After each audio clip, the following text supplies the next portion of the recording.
there's a war going on. And one of the most challenging things we need to do is listen. Although it is hard, we must listen to the other side. In our case, we, the Israelis, must listen to the Palestinians. Let's start with the women. The female voice is not heard enough in the Middle East. What do Palestinian women have to say? What do Palestinian mothers have to say? رسالتي لكل أم فلسطينية أن تحث أبنائها على الجهاد. الجهاد في سبيل الله أسماء مالينا. والذي أليست هو جهاد، أليست هو شهادة. إذا كان الموت حق فعار علينا إلا أن نموت شهداء. رياض الأطفال تابعة لأخواتنا في حركة المقاومة الإسلامية حماس، فعندما نجد أنه الأطفال منذ الصغر يتربين على هذه الثقافة، الله غايتنا في سبيل الله، فتنمى عند الأطفال منذ الطفولة حب الجهاد وحب لقاء الله وحب مقارعة الأعداء، كل هذا منذ الطفولة. ثم أنا الشهادة وسام شرف لأهل الشهيد في الدنيا غير مقامه في الآخرة، نعتبرها إحنا وسام شرف لأهله في الدنيا. وأنا الحمد لله والله أولادي وكل هيتهم لو كلهم يستشهدوا في سبيل الله أنا بكون مبسوطة. يعني أنا الحمد لله هذا الطريق بحبها. ينجبون أعدادا كبيرة من البنات والبنين. كان الرد جميل. الرد جميل. نحن ننجب هؤلاء بكثرة لندفعهم حتى للموت. I imagine you're saying to yourself that this is horrible. How can mothers say that they have a lot of children so that they can become martyrs? Or you might be thinking that I did some cherry picking here, that it doesn't really represent the Palestinians. Maybe you are right, but I think I can prove that you are wrong, and I will be doing that shortly. Let's move on to the religious leaders. One of the many things that the West doesn't understand about Palestinian society and about Arab Muslim society in general is the importance of religion and how it affects people's political worldview. In Europe, religion is seen as a private thing. I can go to a synagogue, he can go to a church, and she can go to a mosque. Cool. You are free to say that you don't believe in God. And in fact, the majority of Western Europe is secular. In Europe, you don't have Protestants yelling, Jesus is great, while blowing up Catholic churches. Catholics and Protestants did used to put a lot of time and energy into killing one another, but they stopped doing that 400 years ago because they learned to accept and respect their different beliefs. In the US, religion does play a more significant role in politics, but you don't have people from Texas killing New Yorkers for not believing in Jesus or for believing in Jesus the wrong way. The tourists I have guided have mostly been Christians from the US. Not once did any of them tell me that they've heard a priest in a church talking about killing non-Christians. In Muslim society, it is different. وقد أخبر النبي صلى الله عليه وسلم أن شهيد أهل الكتاب، الشهيد اللي يقتل على أيدي أهل الكتاب، شهيد بشهيدين، يعني له أجر شهيدين، بعكس الذي يقتل في أي معركة من معارك الكفار. نعم. أهل الكتاب واليهود وهم اليهود. فأي طعم أزكى من الشهادة؟ أي خاتمة أجمل من الموت في سبيل الله؟ اللهم عليك بيهود، اللهم عليك بيهود، شل أركانهم ودمر كيانهم ومزق أمرهم واجعل بأسهم شديدا. اللهم مكننا من رقاب يهود، اللهم مكننا من رقاب يهود، اللهم مكننا من رقاب يهود. اللهم عليك بالكفار والملاحدة والمشركين، أحصهم عددا واقتلهم بددا ولا تغادر منهم أحدا. بدي أحلف يمين على الهواء مباشرة الآن إنه لن يبقى يهودي واحد على هذه الأرض، إنه لن نبقي يهودي على أرضنا الإسلامية مطلقا، لا صغير ولا كبير، لا مستوطن لا جندي لا شرقي ولا غربي، لن يبقى يهودي على أرض الإسلام والمسلمين. وهذا قسم مش أنا بقسمه عن حالي، هذا بقسمه عن الشعب الفلسطيني كله وعن الأمة العربية والإسلامية كلها وعن أمتنا اللي بتمتد من الشرق إلى الغرب. وإذا العدو مش فاهم هذه المعادلة بيكون غبي، هو أصلا غبي. أنه ينبغي أن نعتقد عقيدتك في اليهود أن القتال معهم دائم ولن ينتهي حتى القتال الأخير. ودي الرابعة في عقيدتك في اليهود، أنهم سنقاتلهم وسنهزمهم وسنستأصل شأفتهم، فلا يعود على ظهر الأرض يهودي واحد. ليس لأنني أقول ذلك، بل هي البشارة. لن تقوم الساعة حتى تقاتلوا اليهود. Understanding the religious aspect of the conflict is crucial, and yet the mainstream media avoid this topic at all costs. This is why you hear so much about the occupation, about the land, so it can be depicted as a fight over a piece of land. But that's not what this fight is about. This is principally a religious conflict, and it is not regional. The West is next. ولكن الإسلام اليوم يرجع، غدا الإسلام الغرب سيسلم. لا يوجد بديل للغرب غير الدين الإسلامي. لا يوجد أبدا. لا يوجد بديل. لا يوجد للغرب. بديل ديني للغرب إلا الإسلام. ليه؟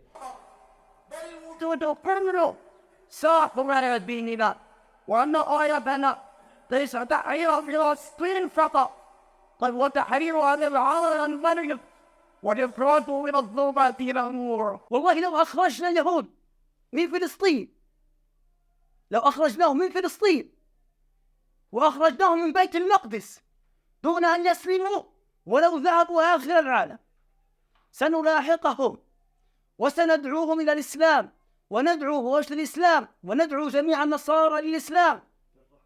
نعم ديننا دين الرحمة. As you can imagine, this kind of environment affects the children. Here are some examples.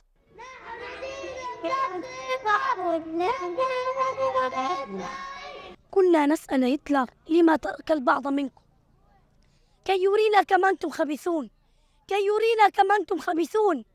من تحت الأرض نخرج إليكم ندق الرعب في قلوبكم، ومن فوق الأرض بصواريخنا نقطعكم أشلاء. كلهم لازم يهجموا على اليهود، ما يخلوش ولا يهود في أرض فلسطين.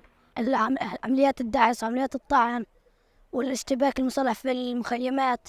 إيش أكيد هدول العمليات ترفع الراس ولفلسطين. العمليات هاي تحت الدعس والسكاكين هاي إيش بيرفع الراس لفلسطين.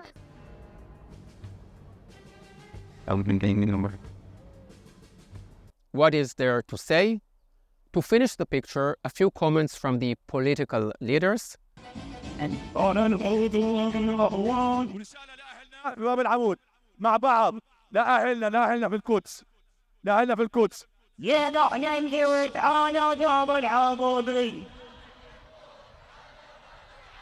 أن ينتهي وين؟ بس بقطاع غزة؟ لا بتكلم عن كل أراضي فلسطين. كل الأراضي الفلسطينية، يعني زوال إسرائيل؟ طبعا. وجود إسرائيل غير منطقي، لذلك ما حدا يلوم نحن اللي بنعمله. في 7 أكتوبر، في 10 أكتوبر، في مليون أكتوبر، إحنا اللي بنعمله مبرر. It is justified.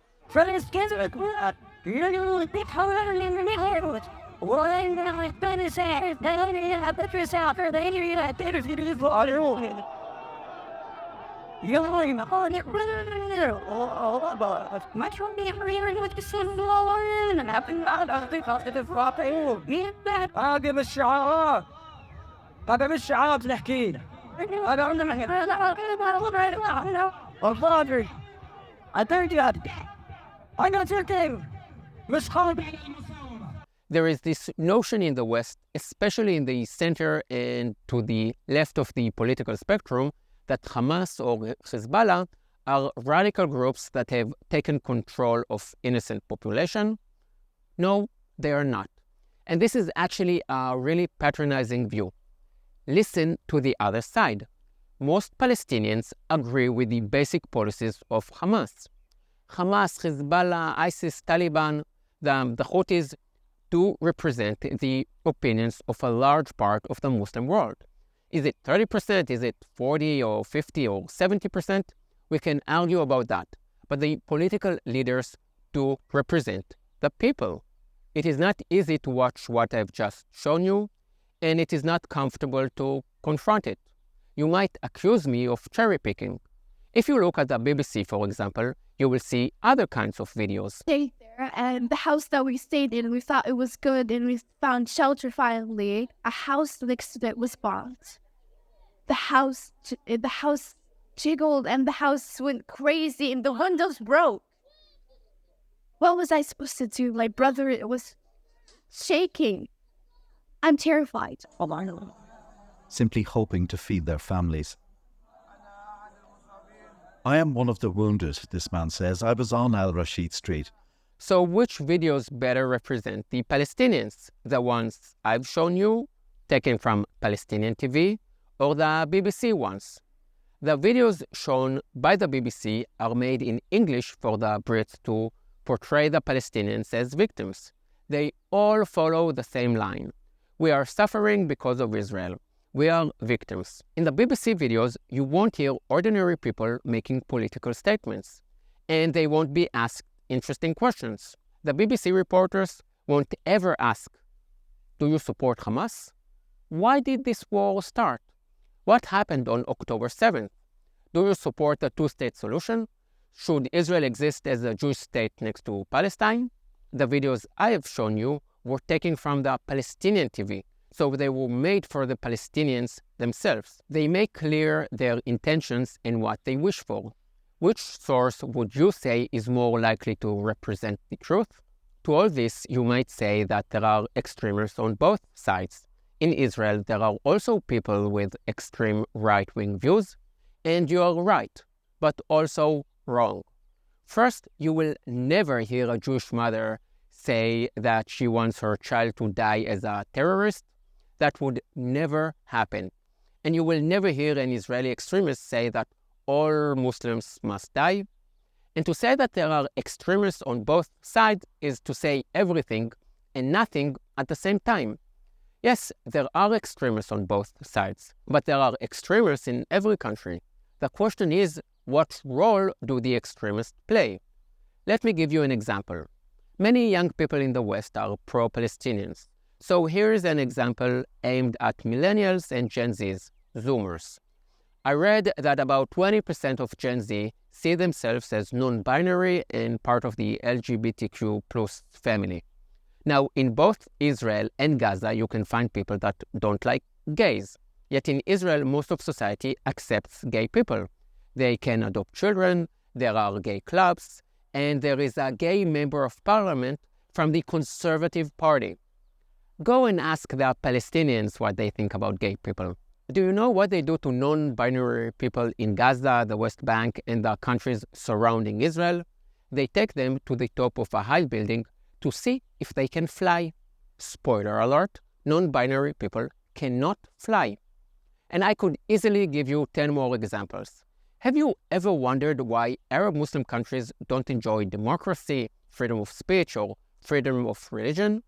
The reason they are not democratic is not because of colonialism and not because of capitalism. It is because of their set of values. Listen to their political and religious leaders. Listening to the other side is associated with trying to understand the other side, with compromise, with being willing to live together despite having different opinions. And I am all for it. But what if you listen to the other side, and the other side is very clearly saying to you that it wants to annihilate you, and is acting on it? Sadly, this is the situation we are in. This is not about colonialism, it is not about occupation. There haven't been any Israelis in Gaza for 20 years. And the Arabs have said no to every partition plan that has been proposed since 1937. This war is about values. Israelis cherish life, and they cherish death. Those are not my words. It is what the Arab leaders themselves say. We are fighting not because we aren't listening. We are fighting because we are listening. We Israelis want peace. We want the other side to want peace as well. But if you listen to them, really listen to them, you will hear that what they want is to eliminate Israel and the West.